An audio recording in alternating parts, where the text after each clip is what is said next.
I mean, we have vegetarians, not to, pescatarians. There's so many titles out there, but we have a lot of cows. Yeah. So shouldn't we just get rid of the cows? This is a political issue, you know that, right? Because there are some factions that still we try to avoid fossil fuel eating at all, because the whole message you're preaching is we don't want. Hello, Jude, and thank you so much for wanting to have a conversation with me. I guess the first question is, what year are you in terms of your PhD currently?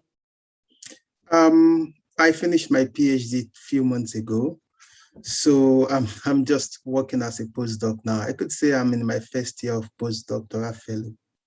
Well, congratulations on finishing your PhD and starting your postdoc.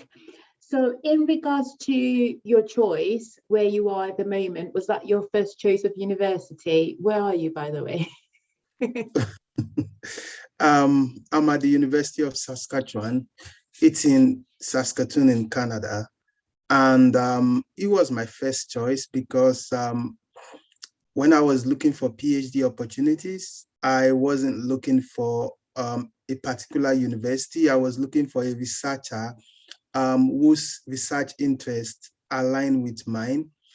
I was looking for a well-known researcher in a field I want to work with. That's in hydrogen production and bioenergy.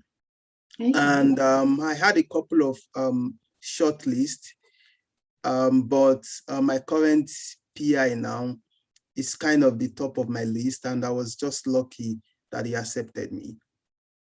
Well, I wouldn't call it luck. You did your research clearly. You knew what you wanted to do. You knew whom you were looking for in terms of skill, expertise, but you didn't know the person essentially, but you knew, in terms of the wardrobe of what you were looking for. So kudos to you in that regards. So in terms of what you're looking at this moment in time, how would that benefit the community at large? Oh, that's a very good question.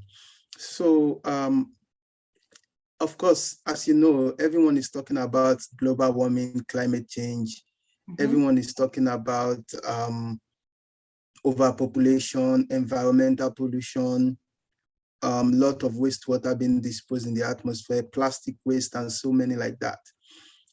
So on the long run, my research is just trying to solve some of the problems in terms of environmental pollution and climate change by converting waste materials. These waste materials, they would normally be discarded into the environment. For instance, plastics in marine environment, they cause a lot of problems in the aquatic and marine environment. So taking these plastics and converting them into useful fuels and chemicals is going to be beneficial to the society at large. And that is what my research is all about. But mostly I'm focused on hydrogen production from these waste materials. Okay, so what you're telling me, remember, I'm not in your field, in simple English, is that you've realized that there's a problem and we're throwing away stuff that's causing us more issues than needed in terms of our daily lives. Now I'm trying to understand the cost behind that. If you're saying you're working on a solution, which business is going to invest in that? Or are you looking at just writing something and publishing it? What are your intentions beyond you being a researcher? Are you talking to businesses about it? My intention is to develop a large scale plant, like a startup that's going to be involved in waste valorization. I try not to use a lot of technical terms, so I'm going to just explain in a simple way. Of course, you know that we have landfills, right? Landfills where they collect waste and then they put it in landfills. It's a common practice. Even here in Saskatoon, we have landfills. But the problem with landfills is it pollutes the groundwater and it releases a lot of methane gas, which is dangerous. If you've ever passed through landfills, you can smell it. You could perceive the odor, right? So on the long run, I intend to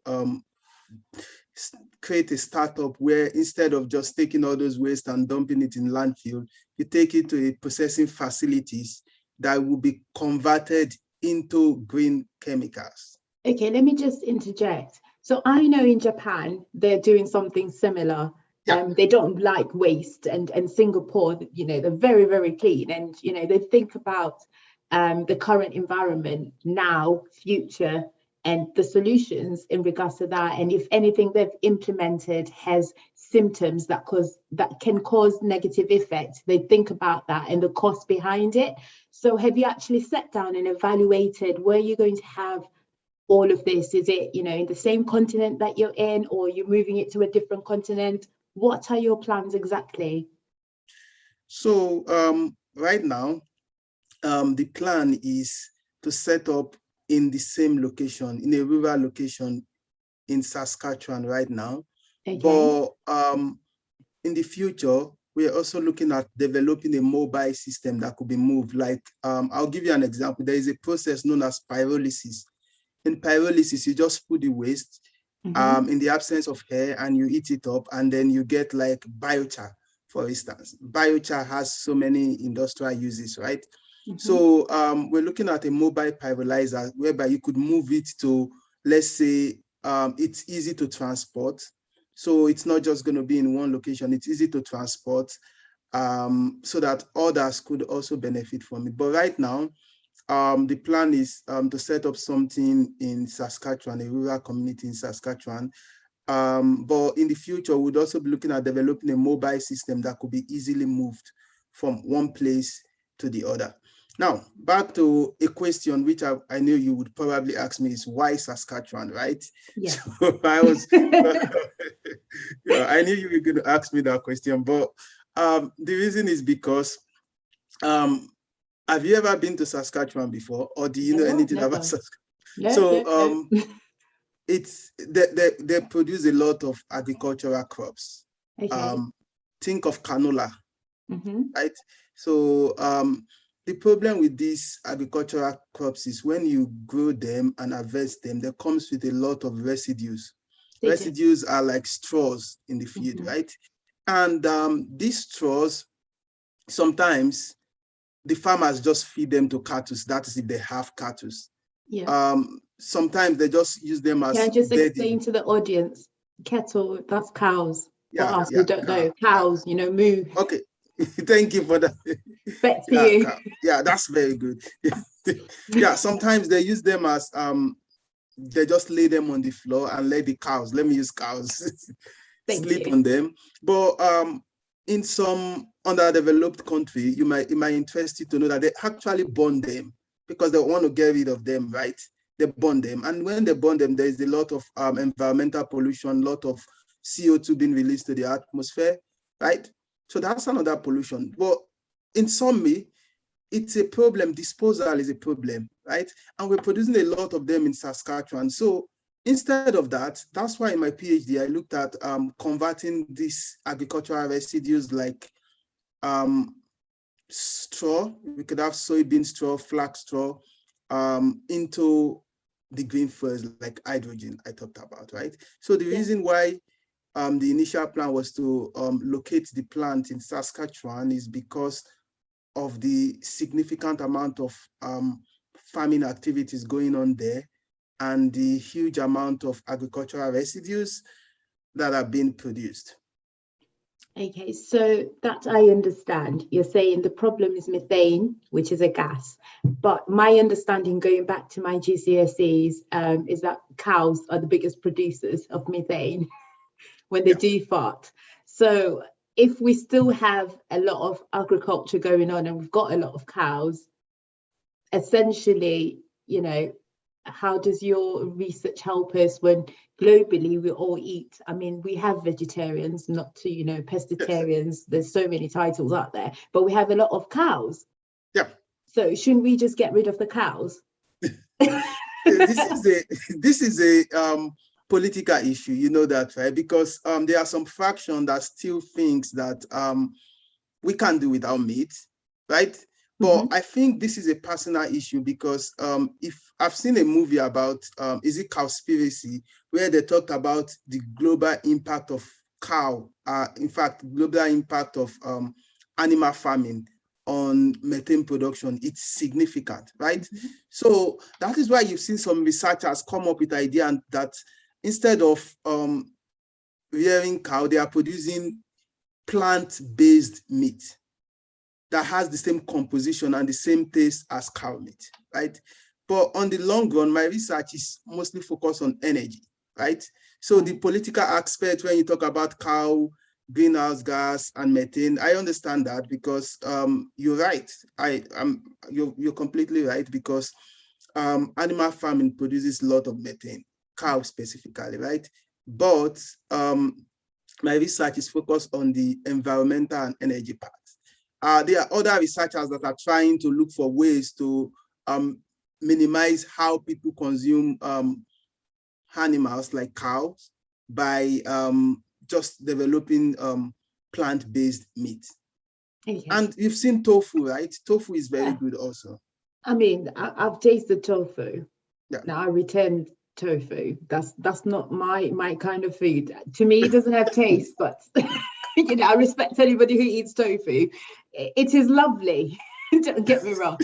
But to go back to hydrogen, and also in terms of the energy, I'm just trying to understand the cost behind that must be enormous. And you're thinking of a startup, you know, what is your plan? You know, because at this moment in time, have you set anything in stone, or are you still working on your proposal in terms of what it could look like, and also in terms of the savings, let's say in the first year, or maybe the first quarter? Is that where you are at this moment in time? Okay, that's a very interesting question. So that you must answer. Yeah, you're right. Like I said earlier, I try not to use a lot of technical terms. In fact, because I know most of the audience probably don't have the scientific background, right? But I'm going to explain in a very simple term. So the first part of my research was looking at the process itself. Okay, waste to hydrogen, what process? It's called hydrothermal gasification. The question is, does it work? The first part of my research shows that it works. Brilliant. Yeah, because we produce hydrogen, right? Now, the second part of the research is the hydrogen we produce is so little. How can we increase this? Because if we did it on a very small scale, like a lab experiment, but if we're not producing in large quantities and we want to make profit, right? The second part is how can we increase the hydrogen production? Then we talk about catalyst. Think of catalyst as something you just add to the reaction to help improve the product yield, but itself is not participating, it's just helping. Yes. Right? So think of it like that. Then we started developing like new catalyst. Again, we look at, when we add this catalyst, the cost is going to go up, then we might not get profit, right? So we start looking at, okay, why not just use waste materials to develop the catalyst again? Okay, so we're going to burn them in a furnace somewhere. Yeah. That means more emissions to the ozone layer, essentially. So I would disagree with you, but yeah, so we developed the catalyst from waste materials, and then we got improved hydrogen yield. Now, the third problem is everything you do on a small scale, if you want to do it on an industrial scale, just like someone cooking, if you're cooking for yourself, you might be able to size the ingredients and you have a good taste. But if you're cooking for like 100 people, then you know the ingredients are not the same. Correct. The processes are not the same, right? Correct. The heat you're going to be applying are not the same. You're not going to be using the same cooker. Everything is going to change, right? Yes. The same way if you're doing like on a large scale too. So we do, in engineering, we do what is known as process scale up. We do mass and energy balance. So just knowing what is going out input and what is coming out and everything. So we did that. Then we do a little economic evaluation. The economic evaluation was set for 20 years period.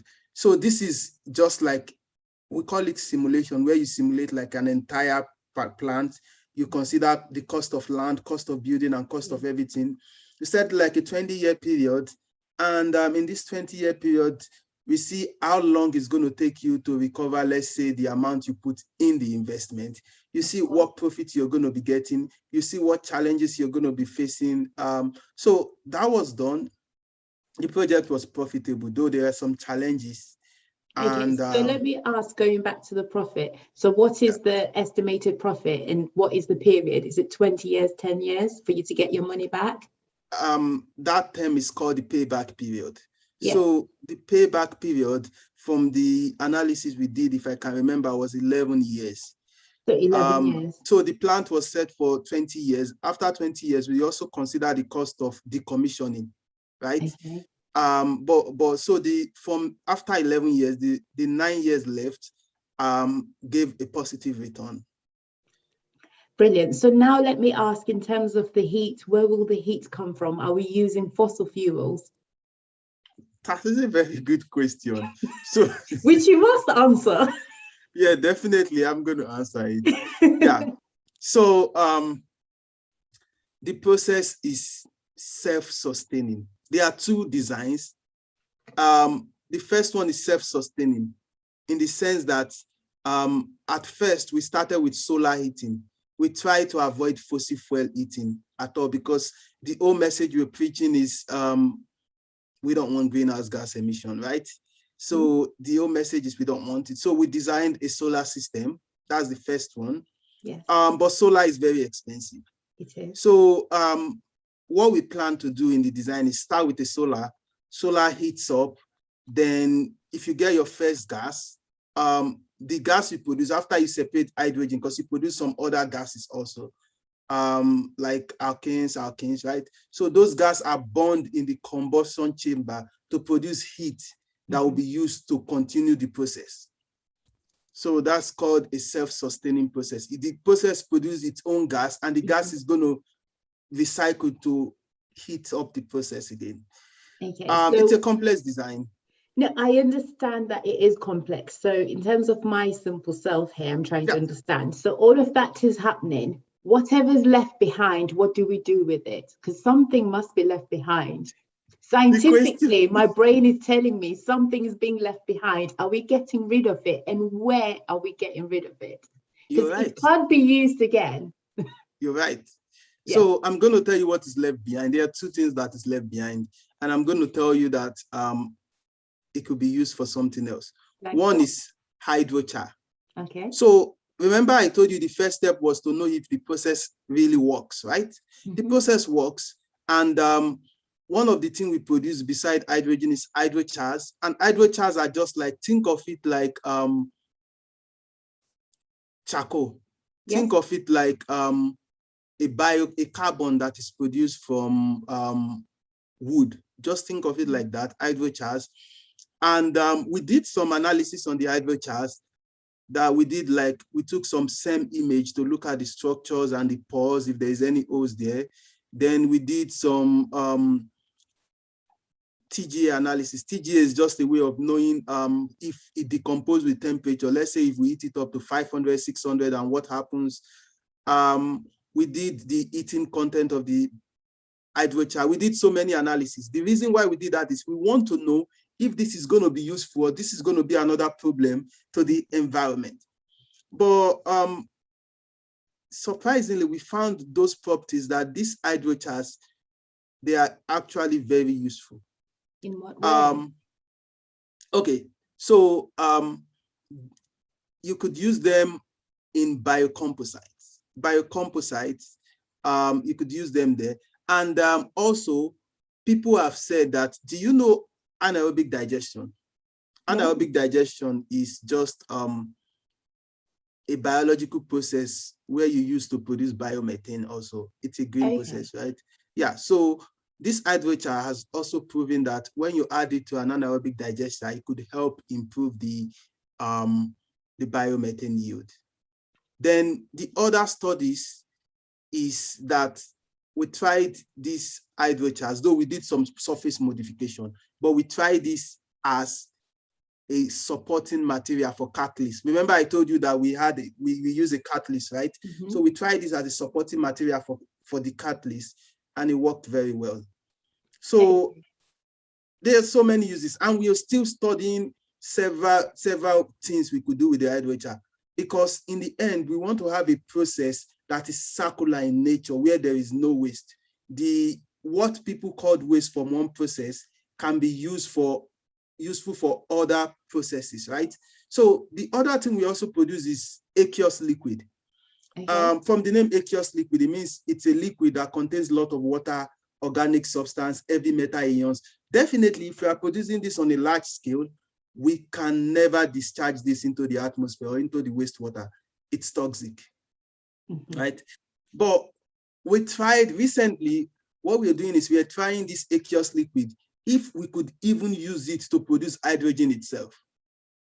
Okay. This is a research in progress. I have a quick question in terms of the audience. You mentioned TG. What does that stand for? It's TGA. TGE. What is that?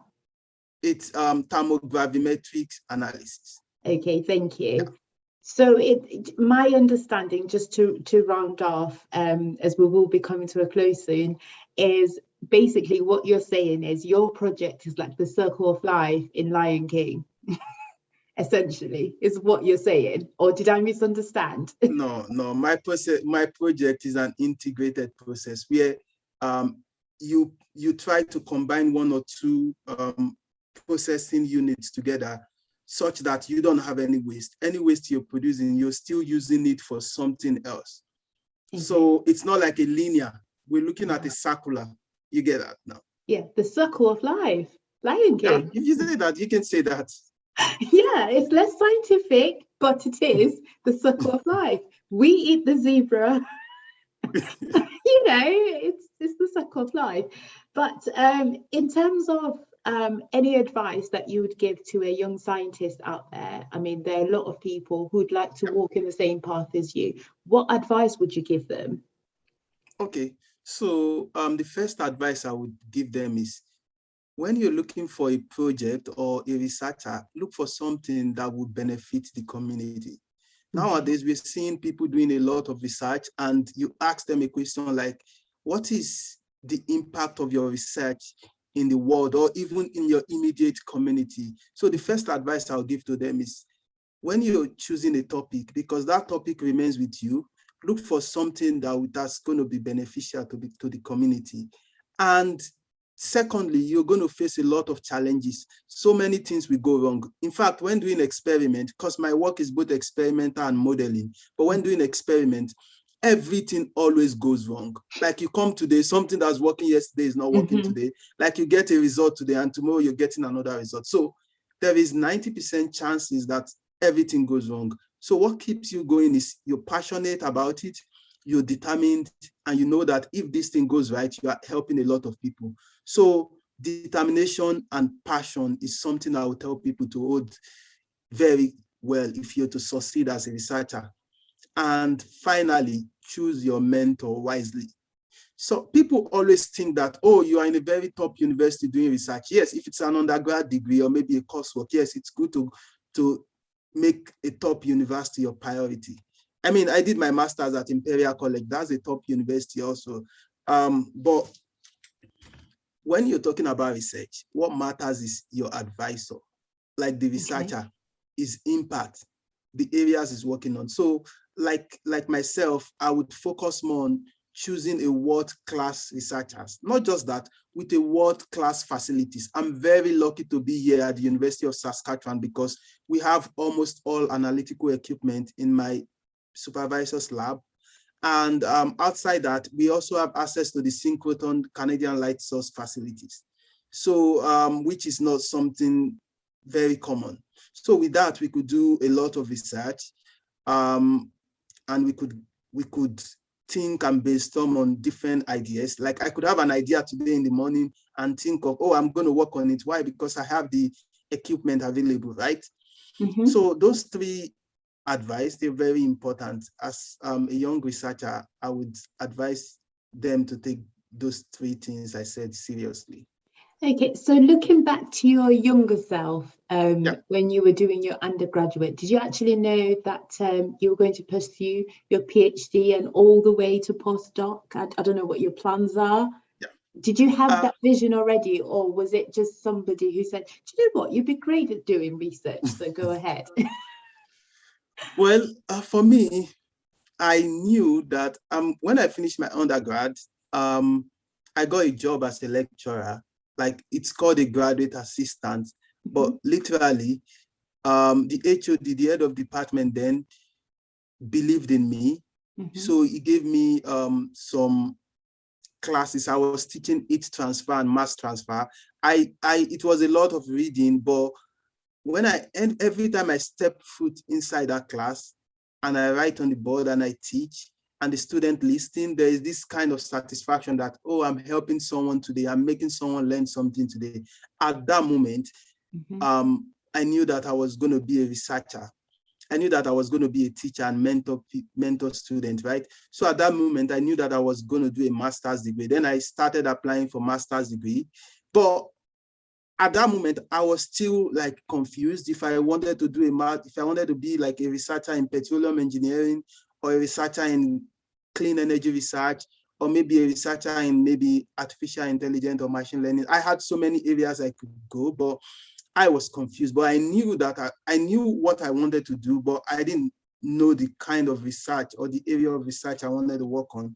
So it was not until my first year at Imperial College that I took a class. The class is actually about unconventional petroleum resources, but part of the module was talking about clean energy, was talking about comparing like unconventional with clean energy. So that piqued my interest. So I went home, I read more about clean energy. And then even though I was doing a master's in petroleum engineering, I was determined that I was going to know more about clean energy, do more research about clean energy.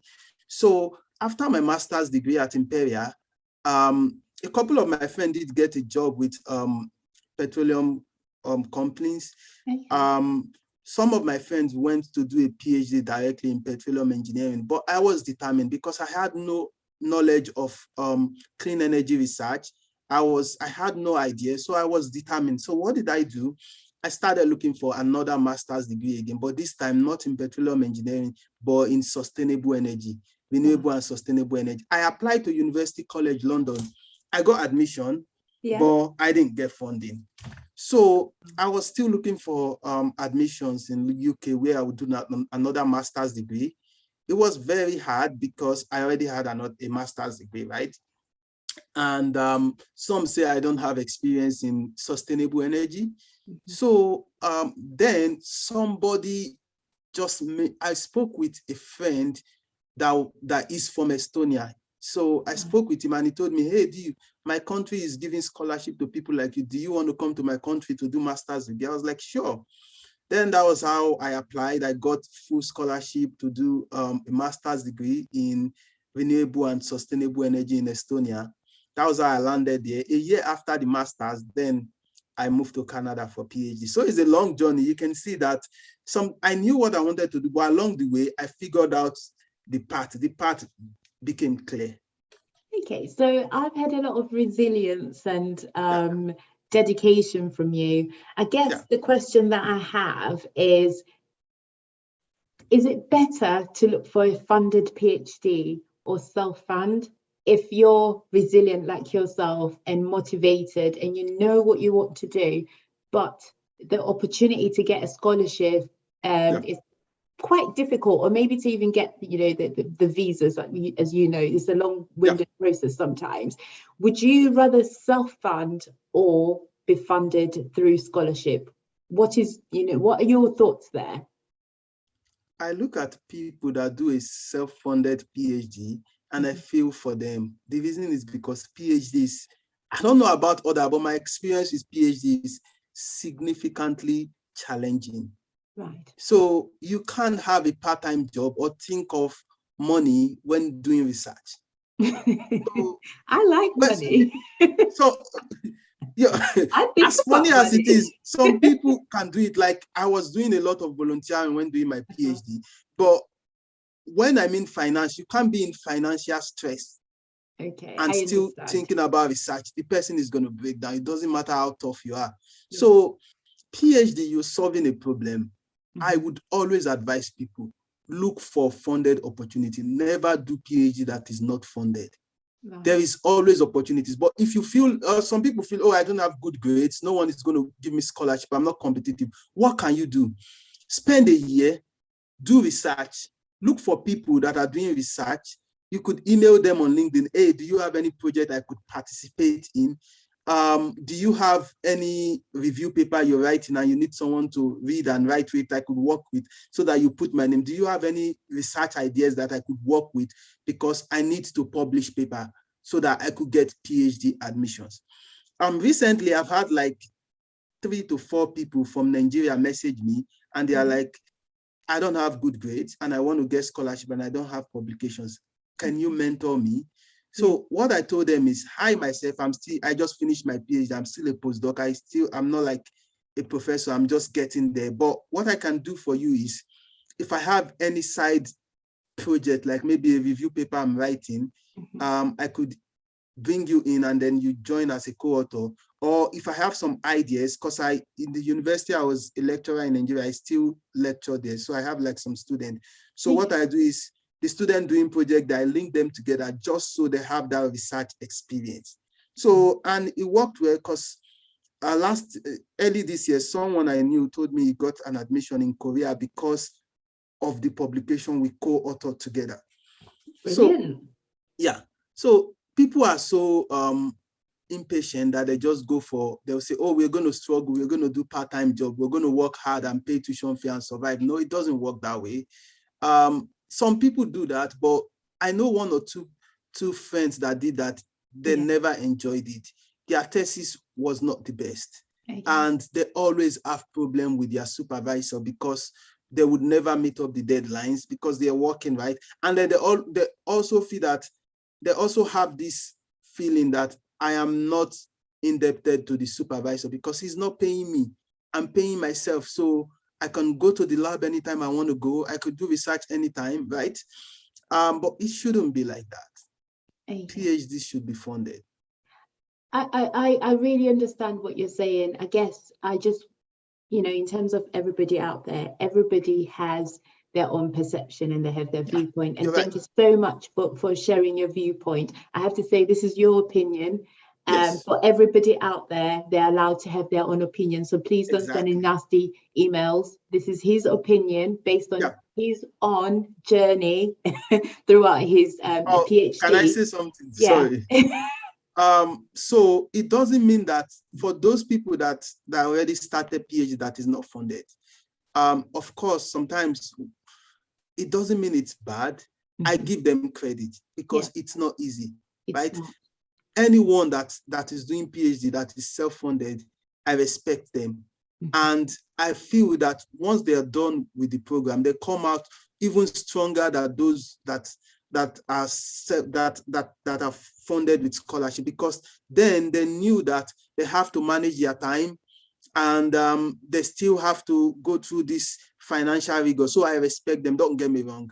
I'm just saying, in my own experience, being a funded student, if it's tough. So, but anyone that is doing a PhD that is self-funded, I respect them a lot. Like, I respect them. And then I think we can both agree. We both respect them because they're resilient. I mean, to go through all of that, it is a journey on its own. So, I mean, the 2 things that I'm going to take away today, and I think that the audience is going to take away mostly outside of your research, is that you need to go through publication to open a door for yourself, and networking. Those are the key 2 things in order for you to find the right supervisor or whom to mentor you, essentially, in order for you to get what you want or what you need. Sometimes what you want may not be what you need. Right. So we have to be specific in regards to that. So in terms of future, where do you see yourself in the next 5 years? Let's not be specific to a year, but 5.